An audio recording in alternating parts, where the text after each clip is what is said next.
और हमारा जो सांस्कृतिक राष्ट्रवाद है विलुप्त सा होता जा रहा था, उसका पुनर्जागरण का कार्यक्रम हम लोगों ने रखा है और पूरा कार्यक्रम उसी पर आधारित है। फिर आप इस मंच पर आप देख सकते हैं शिव शंख शस्त्रोत और शिव तांडव का कार्यक्रम है और अंतर्राष्ट्रीय स्तर के कलाकार आए हुए हैं। पहले हमने के 2 बार टेंडर नहीं करो निशन तो क्यों टेंडरे ना डाले में, तो अब टेंडर हम तो डाले ना। तो अब एक और उपाय भइल बा कि बिहार सरकार के पुल निर्माण निगम के इंस्ट्रक्शन दिया बा कि जब भी टेंडर निकले तो आप पार्टिसिपेट करिए। जान बाची तब न खाई जाइए पियल जाइए रहल जाइए, वो जान बचावे के काम मोदी जी करत हैं। और जानता नहीं कि परिस्थिति कुछ विपरीत होला, लेकिन अब धीरे धीरे महामारी जब स्थिर हुई सब चीज सामान्य हो जाएगी। और वो लगता कि परिस्थिति विपरीत बा, महंगाई बा, ये बात के मानते ना। अब आप बताइए आज लेते केहू चिंता ना कर रहा, जितना नेतागिरी करे वाला लोग आज भाषण देता वो ये घाटवा पे एगो ईंटा रखले रहे। हमनी के क्षेत्र के शिव बच्चन त्रिवेदी जी होखे, चाहे ब्रजकिशोर बाबू होखी, चाहे देवदत्त जी होखी, सारा बड़ा बड़ा पुरोधा लोग के अंतिम संस्कार यही जी भइल बा, तो केहू तो एगो ईंट ना रखलस।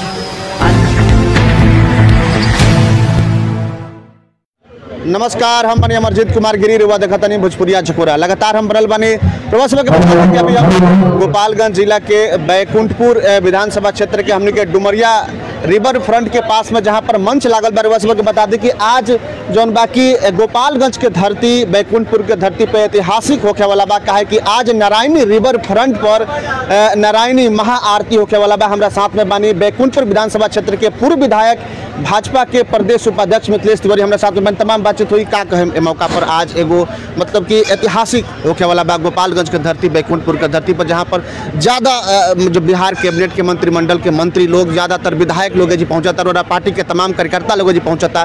का कहे मौका पर देखिए हमने तो बहुत गौरवान्वित बनी और ऐसे बानी कि चूँकि आज हमने के देश के प्रधानमंत्री आदरणीय नरेंद्र मोदी जी आज विश्व के नंबर 1 नेता वहाँ के बनी।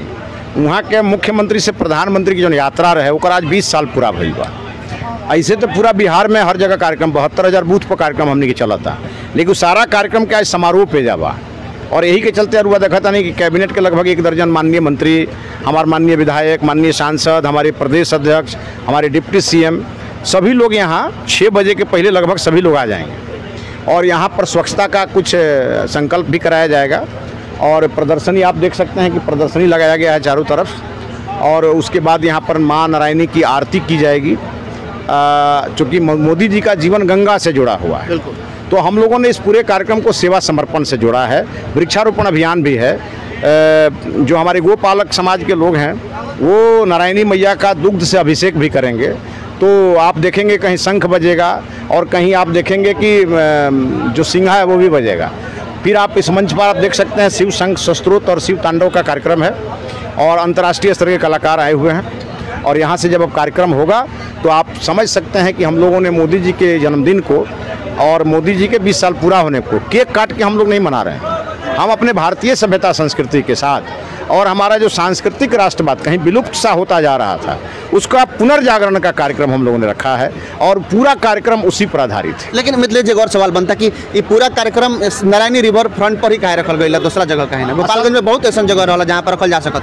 देखिए कारण बहकर कि भगवान राम के जन्मभूमि है अयोध्या और अयोध्या उत्तर प्रदेश में बा और वही उत्तर प्रदेश से मोदी जी सांसद भी मानी बनारस से, तो वह देखा होगा कि बनारस में लगातार गंगा आरती होला और अयोध्या से जनकपुर जुड़ गई बा। मोदी जी जुड़ले बनी वहाँ के राम जानकी सर्किट बना के और उमें डुमरिया घाट भी शामिल बा और आज यहाँ नमामि गंगे के तरफ से इतना बड़ा घाट भी बनल बा।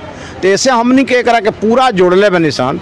ये हमनी के ऐसा जगह है डुमरिया घाट जहाँ पर हर हिंदू के अंतिम यात्रा जौन अनंत यात्रा जब प्रारंभ होला तो ओकर अंतिम संस्कार यही जी होला। हिंदू समाज के तो सब लोग यह चाहेला या तो काशी में ओकर अंतिम संस्कार होके चाहे डुमरिया घाट होके, तो एकरा चलते ही जब हमारे खातिर बहुत पावन बा और ऐसे एकरा के हमने करतरी सर। लेकिन एक और सवाल बा, हम सुबह पहुँचनी है 12 साढ़े 12 के करीब में, ऑल ओवर कवरेज के लिए बनी हम नारायणी रिवर फ्रंट, राम घाट, सीता घाट से लेकर के पूरा मंच तक ले। लेकिन एगो सवाल कमेंट बॉक्स में आता कि गिरी बाबा ठीक नारायणी रिवर फ्रंट के सामने पुल बाटे डुमरिया पुल, जो हमने के कहने सुन डुमरिया पुल की स्थिति भी काफ़ी खराब बा। लोग कहला कि मिथिलेश बाबा से और तमाम पहुँचे वाला मंत्रीगण से सवाल बाबा पूछी कि आखिर नज़र जौन बा डुमरिया घाट पुल पर, जो डुमरिया पुल बा काहे नहीं जात, जौन की चंपारण और गोपालगंज के जोड़े वाला पुल। तो ये जितना लोग कमेंट करता ओकरा बहुत पहले वाला लोग से भी कमेंट पूछे के चाहिए, लेकिन हम ही बताएब कि 2021 ना टपी 2021 में काम शुरू हो जाए, चूँकि ओकर सारा प्रक्रिया हो चुकल बा और 195 करोड़ रुपया के लागत से टेंडर होके जाता। पहले हमनी के 2 बार टेंडर निकलनी सन, तो केहू टेंडरे ना डालले में, तो अब टेंडर हम तो डालेब ना। तो अब एक उपाय भइल बा कि बिहार सरकार के पुल निर्माण निगम के इंस्ट्रक्शन दिया बा कि जब भी टेंडर निकले तो आप पार्टिसिपेट करिए।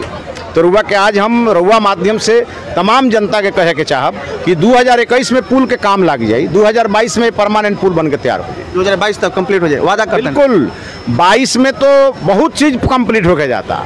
मोदी जी तो कल में 22 ले किसान के आमदनी दोगुना, 22 में हमनी के अभी तो शुरू हो गई अमृत महोत्सव, और प्रधानमंत्री जी अमृत महोत्सव में जितना चीज़ के शिलान्यास करे वहाँ के उनमें डुमरिया घाट भी शामिल कल बा। लेकिन मिथिलेश जी एक और सवाल बनता है कि लगातार हमने देखा था कि महंगाई बढ़त जाता, चाहे वो पेट्रोल के ले ली, डीजल के ले ली, खाद्य सामग्री के ले ली, सरसों के तेल के ले ली, तमाम तरह के मतलब कि महंगाई इतना बढ़ गई बा कि गरीब आदमी दिहाड़ी मजदूरी करे वाला लोग के कमर टूटत जाता। और वह कहें कि फ्री में राशन देता निशान, किसान निधि मिलता, उज्ज्वला योजना के उदाहरण दे, का कहें पर ध्यान कब जाए सरकार के?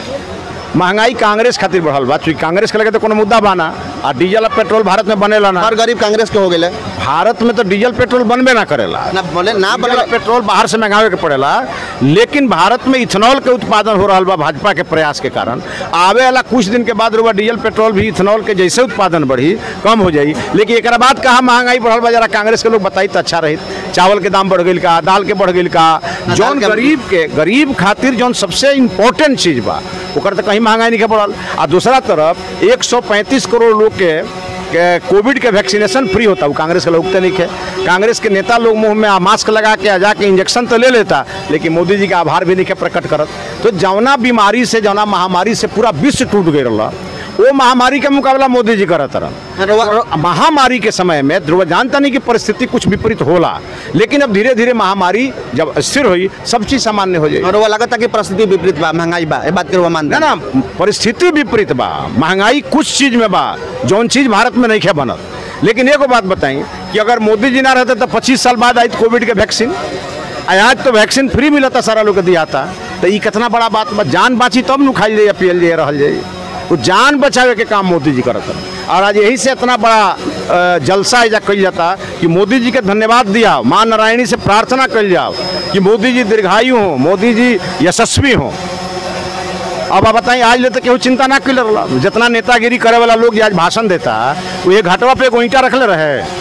हमनी के क्षेत्र के शिव बच्चन त्रिवेदी जी होके, चाहे ब्रजकिशोर बाबू होकी, चाहे देवदत्त जी होकी, सारा बड़ा बड़ा पुरोधा लोग के अंतिम संस्कार यही जी भइल बा। तो केहू तो एगो ईंट ना रखलस। आज इतना बड़ा रिवर फ्रंट बन गई, राम और सीता से जोड़ दल गए धरती के। राम जी यूपी के हमारा, सीता जी बिहार के। तो अगर राम के ससुराल बिहार में घाट ना बनी, एजा अगर आयोजन ना हुई तो हुई कहाँ? बिल्कुल। एक और सवाल बनवा मतलब कि जब पहला बार हम रिवर फ्रंट के कवरेज कर रहे हैं तो बहुत लोग कमेंट कर, बहुत लोग धन्यवाद दियल कि इस सोच जौन आयल बा नितेश तिवारी के दिमाग में कि ऐसा नारायणी रिवर फ्रंट बने के चाहिए, आरती जी होके के चाहिए, जी लोग आवे के चाहिए, मेला लगे के चाहिए, तमाम तरह के बात जौन रहा सोच आयल, जौन रहा भाव आयल, मैंने कैसे आयल कि नारायणी रिवर फ्रंट बने के चाहिए। गोपालगंज में बैकुंठपुर विधानसभा क्षेत्र के वो अलग नाम दर्ज होके, बिहार लेवल पर नाम दर्ज होके, कैसे दिमाग में? देखिए सोच कबो चांदी के चम्मच लेके पैदा होखेला आदमी के आइए नहीं खे सका। सोच ओकरे आई जे गरीबी से निकलल हुई। मोदी जी तो रेलवे स्टेशन पर से चाय बनाओ देश बनावे दल के, हमहू गरीबी से निकलल बनी। तो गरीब आदमी के तो अच्छा सोच होकबे करेला। अभी सोच राहुल गांधी में ना आ सके, हमरो यहाँ युवराज लोग ओकरे में ना आ सकेला, क्योंकि जे चांदी के चम्मच लेके पैदा हुई ओकरा कबो घाट लौकबे ना करी, ओकरा गंगा जी लौकबे ना करी हन। जे आदमी राम के विरोध कर सकेला, जे आदमी सीता के विरोध कर सकेला, ओकरा नारायणी नदी से का मतलब बा? तो ऐसे कहानी है कि हमनी के संस्कार के भी बढ़ावा देता नहीं, देश के भी बढ़ावता नहीं। और मोदी जी के तो सरकार तो एक के वो कमुए करता, देश के गरीब के गरीबी हटावता। पहले के सरकार गरीब के हटावत रहे, यह अंतर बा दोनों सरकार। आखिरी सवाल, ये पूरा कार्यक्रम के मेन उद्देश्य का बा? देखिए पूरा कार्यक्रम के उद्देश्य बा सारा लोग के ये संस्कार और संस्कृति से जोड़े के। हमरो याद बा, हम कम से कम असंख्य लोग के अंतिम यात्रा में आई लोग है भेजा। जब हमने आइले से तो 1 घंटा लगे ले जा, आ 1 घंटा ना केहू के बैठे के जगह, ना ओकरा खड़ा होके के जगह। बारिश के दिन में तो और मुश्किल हो जाला। तो ये हमारा शुरू से लागल रहे कि जब हम कभी एजा के प्रतिनिधित्व करब तो निश्चित रूप से वो दिन हम एक घाट खातिर कुछ करब। तो आज हमारा बड़ा सुकून बा, बचपन से ही मन में रहे, बचपन से ही मन में। आज हम हार गए नहीं चुनाव, लेकिन हमरा ओकर कोनो यही जी के जनता जितौले रहे, आ कोनो कारण से हमरा के हरा दलस, कोनो हमरे में कमी हुई। तो वो कमी के दूर कर जाए। हम देश में कहीं चल जाए, ये धरती से हमारे जुड़ाव है, जो हमारे जन्म भइल बा, तो हम कैसे करे से मुंह मोड़ ले, चाहे हम विधायक रही चाहे ना रही। बाकी लोग तो वोट लेवे खातिर जाई, हमारा तो खाली वोट लेवे के नहीं है, हमारा तो ये धरती है, एकरा के हम ना संवारे तो संवारी के। बहुत बहुत धन्यवाद जी, बहुत धन्यवाद।